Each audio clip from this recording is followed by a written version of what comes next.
Kamu anak punya peta kamu.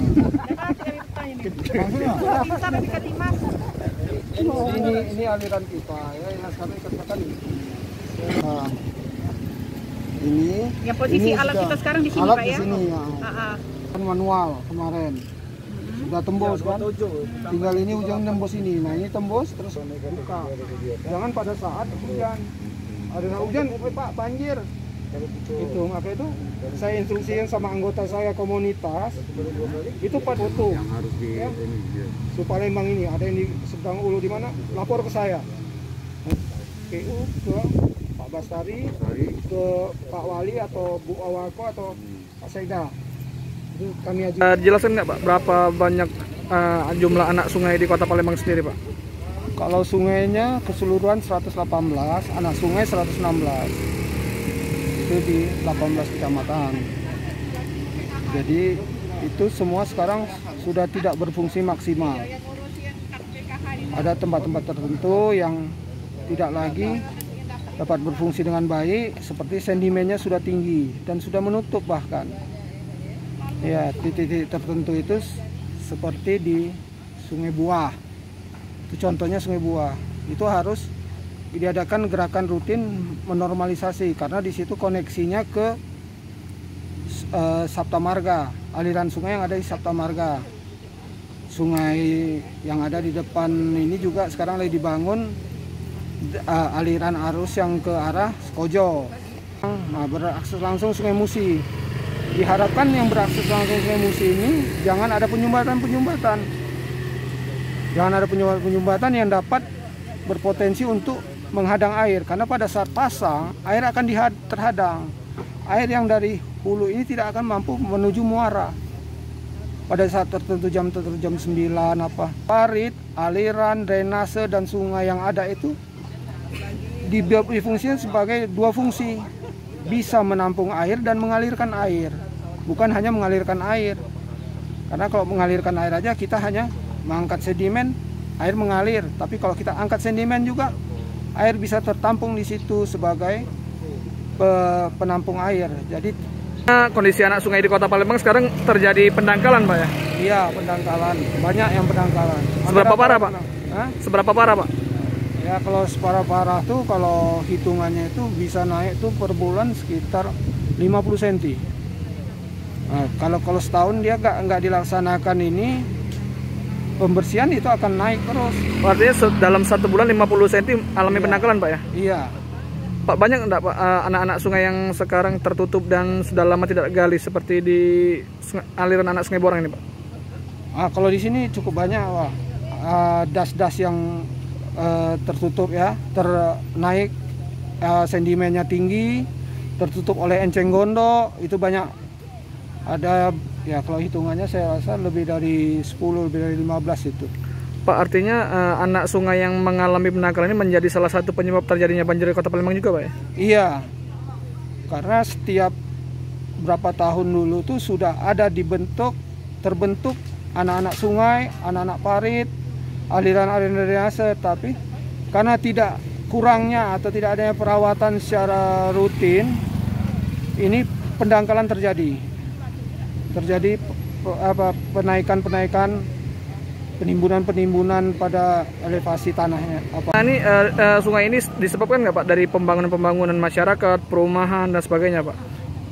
Ya, benar. Itu disebabkan oleh pembangunan juga yang terjadi di beberapa tempat. Itu ada penimbunan yang harusnya mengindahkan undang-undang, tapi mereka tidak memperdulikan undang-undang.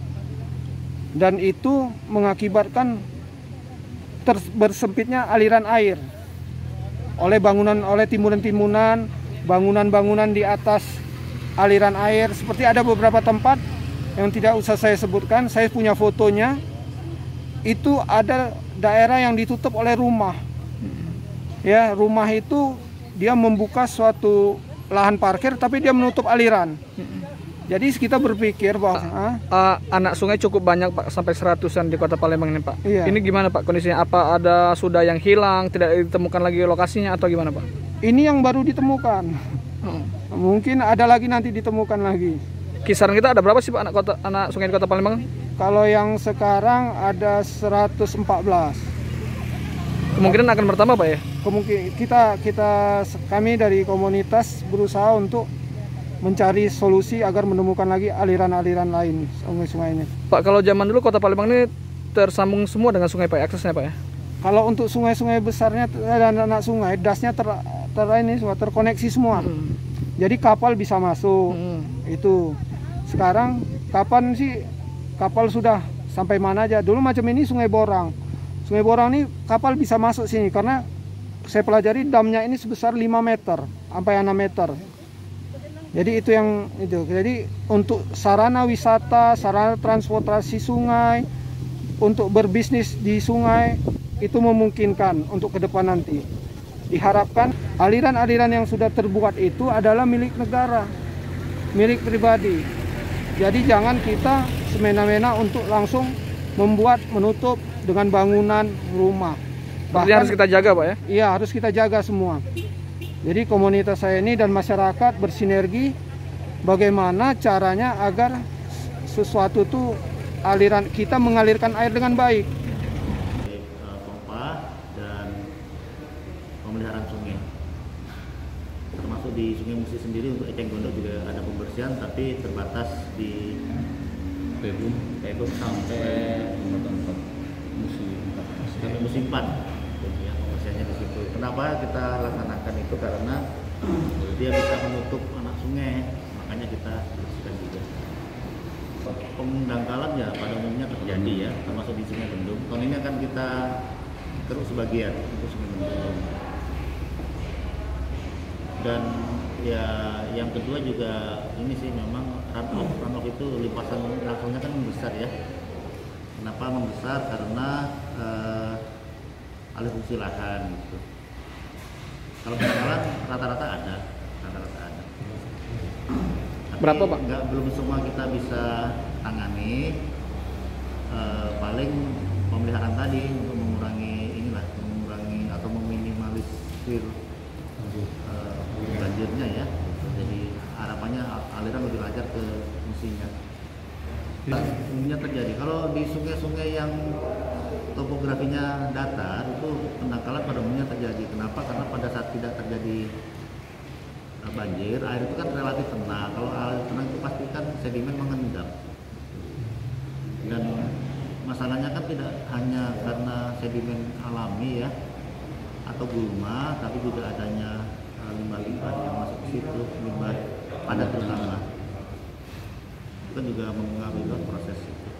Tuh, prioritas kita ada berapa dulu Pak yang akan kita keruk Pak? Sementara ini yang akan kami tangani adalah Sungai Bendung dan Sekanak.